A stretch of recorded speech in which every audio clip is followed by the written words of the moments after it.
Hello everyone, welcome back to this session. Here you are going to learn what is Python. So many words you may hear about the Python, whereas the standardization and universal standard abbreviation about the Python and why this language is so popular you are going to be learn in this session. So let's begin. Python is an interpreted high-level general purpose programming language.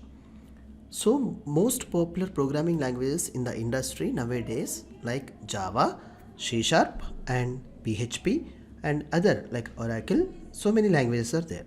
Among these now become Python is so popular. Why? Its design philosophy emphasizes code readability with its use of significant indentation. How English we are writing, the same way most cases we'll write for Python language as well.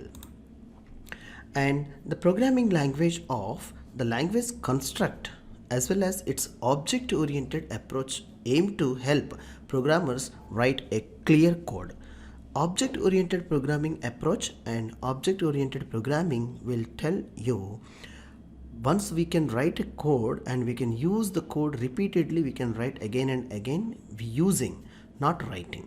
So in a less time we can build a large scale of applications using Python programming language using object-oriented concepts. So programmer will understand very clear and write clear logical code and small and large scale projects. So I hope it's a very simple abbreviation for programming language of Python. So let's begin for our next lecture. Thank you.